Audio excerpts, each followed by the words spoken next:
I know what the sea looks like, and so even in that there are elements that make sense. And yet that image, oh rhubarb burning by the sea, doesn't really make sense in context of this poem. Incredible. And so the meaning that you might glean from this is not so much about the semantic meanings of the words or the exact images that you're getting, but more about the exercise of subverting a romantic poem. What does it mean to subvert a romantic poem? What are you doing to that poem? What kind of subversion is this? And this is this brings me to another point of definition of nonsense. It's remarkable. That's where I wanted you to go to, because I was awestruck by the Berkeley presentation, in which towards the end you were about to delve into, but we ran out of time. Yes. And when you began speaking about the subversive dimensions of nonsensicality. Perhaps we should talk about that. Oh, yes. In what way is nonsense literature subversive? And analytically subversive of what? It's, we can start with the fundamentals of it, because nonsense can be used and often is used as a weapon of sorts. I see. And it's not always for children. You often see nonsense in children's literature, but its origins as a literary genre actually had nothing to do with children. It was highly intellectual activity. I see. But the subversion of nonsense comes at its root from something I mentioned before about the fact that nonsense is about language and logic. And it is about the play with language and logic. It is about the subversion of language and logic. And these things, language and logic, are at the root of everything. What do we have if we don't have language and logic? And so T.S. Eliot said that a definition of nonsense is simply that it's a parody of sense. And so you can think of it in this way, that it is getting to the fundamental things that we dare not question. I see. How can we possibly question logic?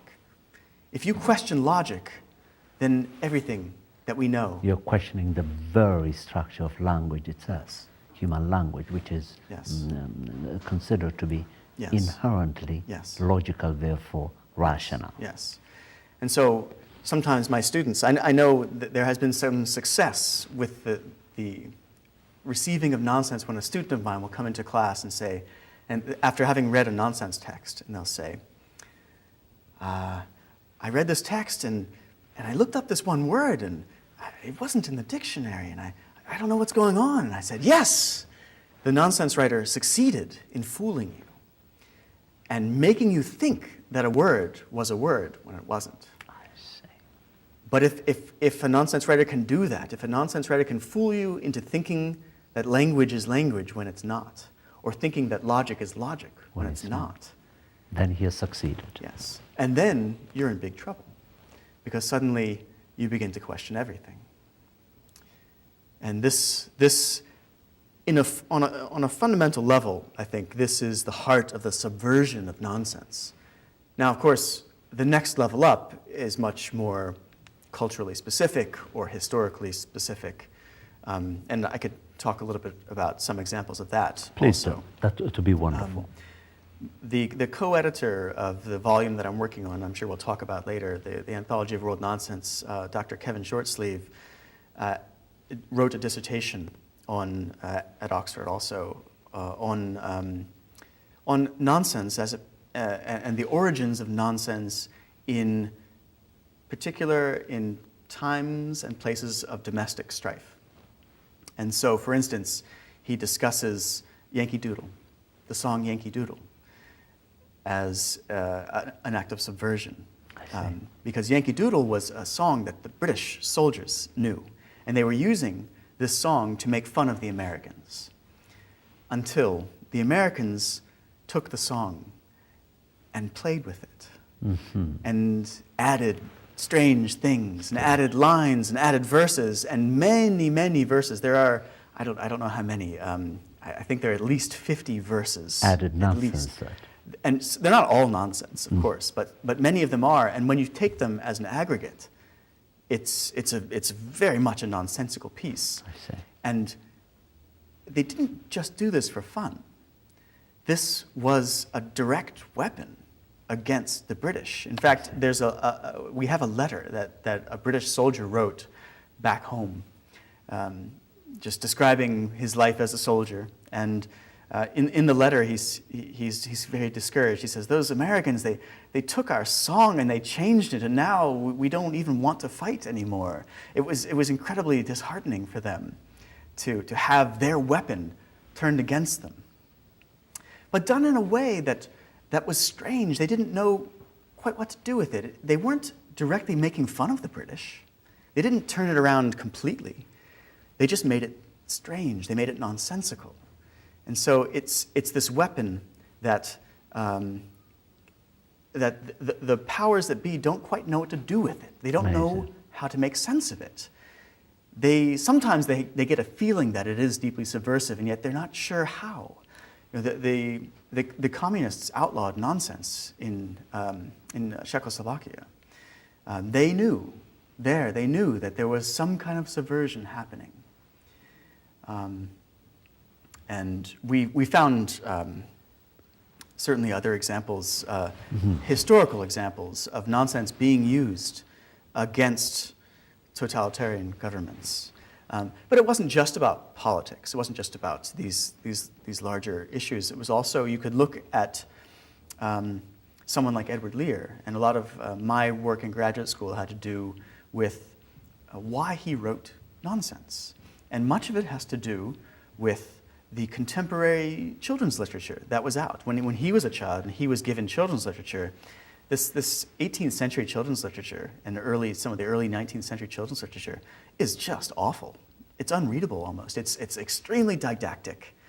It is not fun in any way, and it has a certain image of the child as this either sinful creature or completely ignorant tabula rasa to be filled and to be made into an adult.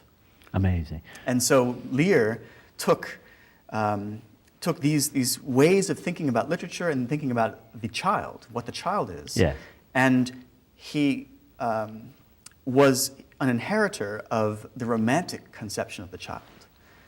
The romantic conception of the child was a very different kind of concept, where the child was seen as divine, as the closest you can get to the divine was to be a child. Innocence. Yes. Well, not necessarily about innocence, because God is not innocent. Uh-huh. So a child being close to the divine is not all about innocence. It became that in the Victorian era. That's right. That changed somewhat, and it did become much more of about protection and innocence and the blank. But the Romantics actually had a more vigorous definition of a child, and of course they had their contradictions as well. But they had a more vigorous definition of the child, and their definition was a child who was wild, who had a divine imagination. And that was one of the crucial concepts of this, the divine imagination. And I think that Edward Lear created a kind of literature that catered to a divine imagination. I see. Michael, I was wondering, perhaps this is too far-fetched. I'm so stimulated now. I'm wondering, actually, if children's imagination, until after we subjected it to be rigorously rational and capable of producing normal literature, was inherently nonsensical. Children's which literature is as written by sometimes adults. As practiced by children themselves. It's practiced by in children their themselves. relationship with their parents or Yes. with yes. any authority figure. They play around with Yes. their imaginations. Absolutely. School me. Absolutely. Again, this may be far-fetched. I'm just so stimulated that I'm asking nonsensical questions. Yes. No. It's a very good point, actually. And this is I started off saying that the creation of nonsense is a human